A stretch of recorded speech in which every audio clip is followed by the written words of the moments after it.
Good everyone. I hope you guys have an amazing day. So in the last episode, I spoke about different data analytics type, which is great. Now I just wanted to briefly touch upon different use case for data analytics. You might have noticed, you might have observed sometimes companies collect data for whatever reason. Let me give you a very simple example, right? You might have used Microsoft tools, right?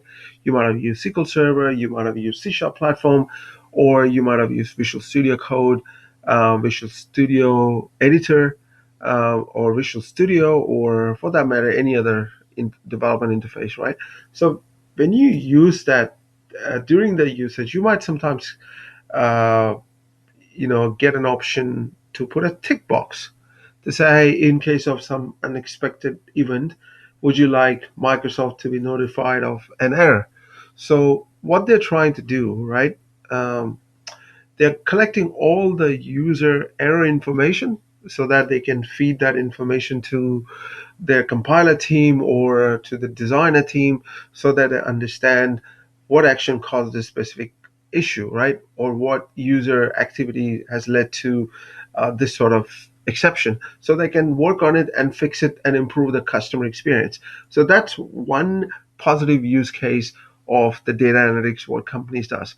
It's also there are cases like companies do often ask you to agree on certain things like when you register. So for instance, e-commerce is one of the common example, right?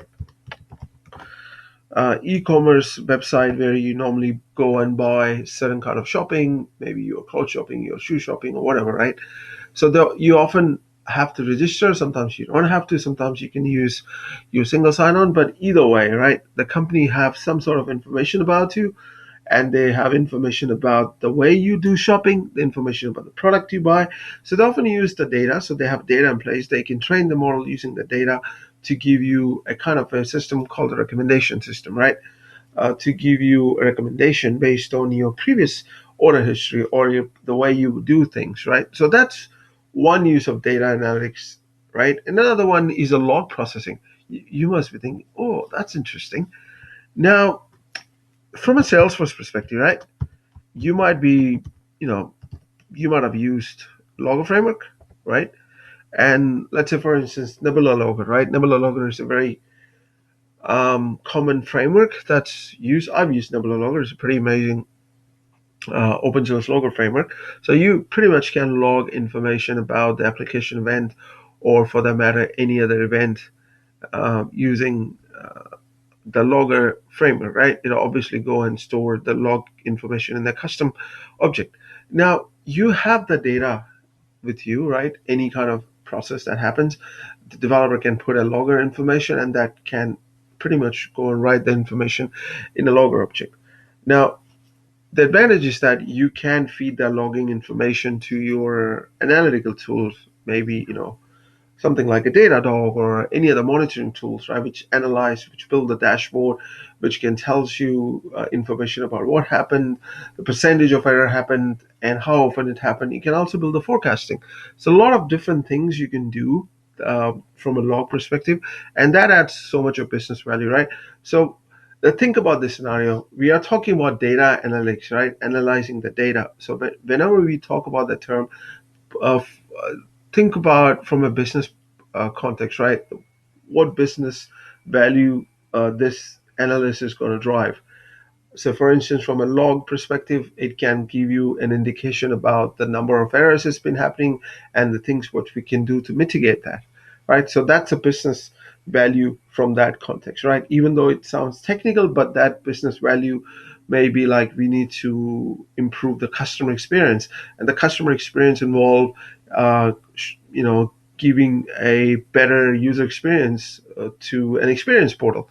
And now the experience portal, if it's constantly experiencing delays and exceptions, then that's not really a great user experience, right? So that user experience from a business context could be involving, logging more information, analyzing the log, and using that technical information to drill down to see what actually causing. Is it a concurrency issue, or is it the handler that's going, acting fuzzy behind the scene?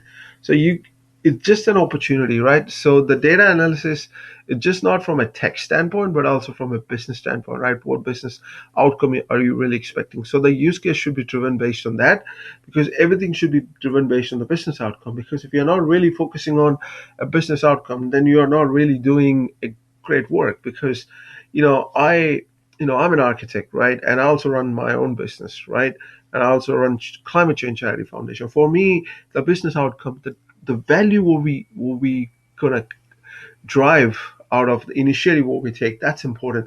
That involves use of data analysis tools, analyzing the data, training the model, building a large language model. All of these are enablers for the business outcome, if you know what I'm saying.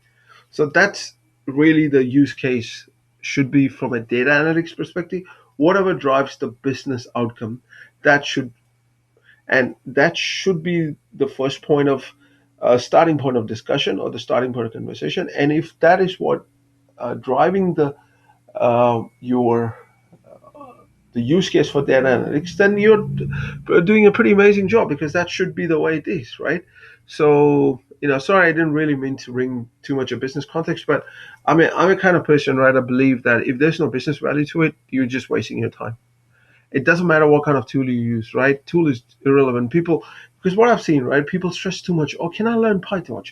Can I learn TensorFlow? Can I learn Google Cloud? Can I use AWS machine learning? Can I use Azure machine learning? These are just tools, right?